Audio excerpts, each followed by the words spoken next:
Leopold I, Prince of Anhalt-Dessau, was a German prince of the House of Ascania and ruler of the Principality of Anhalt-Dessau from 1693 to 1747. He was also a general feldmarschall in the Prussian army. Nicknamed the Old Dessauer, he possessed good abilities as a field commander, but was mainly remembered a talented drill master who modernized the Prussian infantry. Early life. Leopold was born in Dessau as the ninth of 10 children of John George II, Prince of Anhalt-Dessau, by his wife Henriette Catherine, daughter of Frederick Henry, Prince of Orange.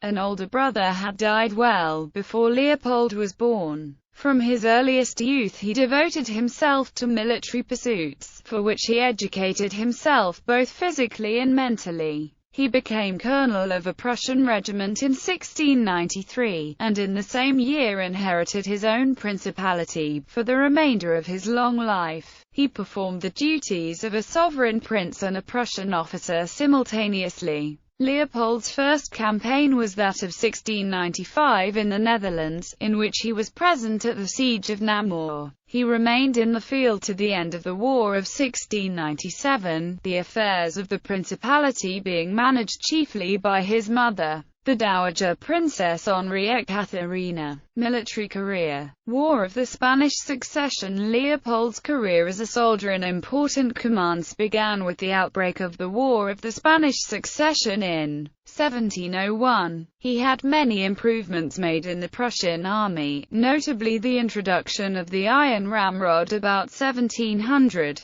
and he now took the field at the head of a Prussian corps on the Rhine, serving at the sieges of Kaiserswerth and Venlo in 1702. In the following year, having obtained the rank of lieutenant general, Leopold took part in the siege of Bonn and fought as part of the Battle of Hochstadt, in which the Austrians and the Prussian allies were defeated by the French under Marshal Claude-Louis Hector de Villars on 20 September 1703. In the campaign of 1704 the Prussian contingent served first under Louis William, Margrave of Baden-Baden, then Prince Eugene of Savoy, and fought at Blenheim. In 1705 Leopold was sent with a Prussian corps to join Prince Eugene in Italy, and on 6 August fought at the Battle of Cassano. In the Battle of Turin, he was the first to enter the hostile entrenchments. He served in one more campaign in Italy, and then served under Eugene to join Marlborough in the Netherlands, being present in 1709 at the Siege of Tournai and the Battle of Malplaquet. In 1710 Leopold succeeded to the command of the entire Prussian contingent at the French front, and in 1712, he was made a field marshal at the particular request of the Crown Prince of Prussia, Frederick William, who had served with him as a volunteer. Shortly before this he had executed a coup de main on the castle of Morse, which had been held by the Dutch in defiance of the claims of the King of Prussia to its possession.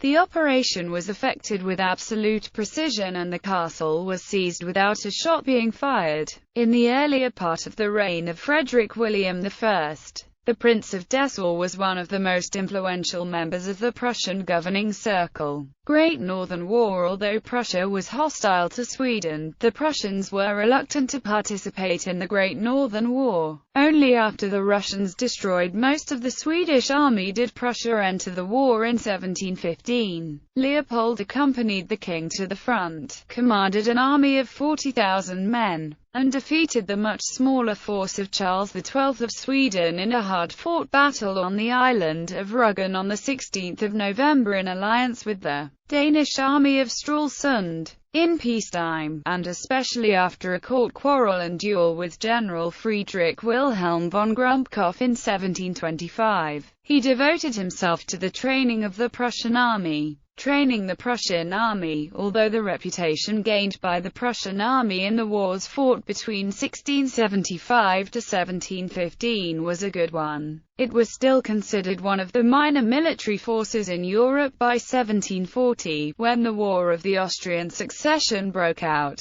Leopold's outstanding achievement just before this time was his training of the Prussian infantry. The Old Dessauer was one of the sternest disciplinarians in an age of stern discipline, and the technical training of the infantry under his hand made the Prussian infantry into a formidable fighting force whose effectiveness had not yet been demonstrated. Leopold was essentially an infantry soldier. In his time, artillery usually did not decide battles, but he nonetheless chose to neglect the cavalry service, with results that manifested themselves at the Battle of Mollwitz in 1741. Frederick II of Prussia led the cavalry himself at the battles of Hohenfriedberg in 1745 and Leuthen in 1757. But had it not been for the supporting infantry trained by Leopold, he would never have had the opportunity to do so. Thus Leopold, with the steadfast support of King Frederick William of Prussia, himself one of the greatest drill masters of Europe, turned to good account the 20 years following the peace with Sweden. During this time, two incidents in his career deserve special mention. Firstly, his intervention in the case of the Crown Prince Frederick, who was condemned to death for desertion, but due to his efforts reinstated in the Prussian army, and secondly, his successful role in the War of the Polish Succession on the Rhine, where he served under his old chief Eugene of Savoy and held the office of Field Marshal of the Empire. Service under Frederick the Great. With the death of Frederick William in 1740, Frederick the Great succeeded to the Prussian throne, and a few months later initiated the invasion and conquest of Silesia, the first action in the long Silesian Wars and the test of Leopold's lifelong efforts to improve the effectiveness of the Prussian army. The prince himself was not often employed in the king's own army, though his sons held high commands under Frederick. The king, indeed, found Leopold somewhat difficult to manage, and the prince spent most of the campaigning years up to 1745 in command of an army of observation on the Saxon frontier. Early in that year his wife died. Leopold was now over 70, but his last campaign was destined to be the most successful of his long career. A combined effort of the Austrians and Saxons to retrieve the disasters of the summer by a winter campaign towards Berlin itself led to a hurried concentration of the Prussians. Frederick from Silesia checked the Austrian main army and hastened towards Dresden. But before Frederick arrived, Leopold had decided the war by means of his overwhelming victory over Saxons at Kesselsdorf on 14 December 1745. It was his habit to pray before battle, for he was a devout Lutheran. On this last field his words were, "O Lord God, let me not be disgraced in my old days. Or if thou wilt not help me, do not help to these scoundrels, but leave us to try it ourselves." Leopold's career ended with this great victory. He retired from active service, and the short remainder of his life was spent at Dessau. He was succeeded as Prince of Anhalt-Dessau by his son, Leopold II Maximilian. Another of his sons, Dietrich of Anhalt-Dessau, was a Prussian general, but the most famous of his sons was Moritz of Anhalt-Dessau. Marriage and issue. As a young prince, Leopold fell in love with Anna Louise Foser, an apothecary's daughter in Dessau. His mother, the Dowager Princess, tried to break up the relationship, sending her son abroad for an extended travel, but to no avail. 1 year after officially becoming an adult in 1697, he married his beloved Anna Louise in Dessau on 8 September 1698.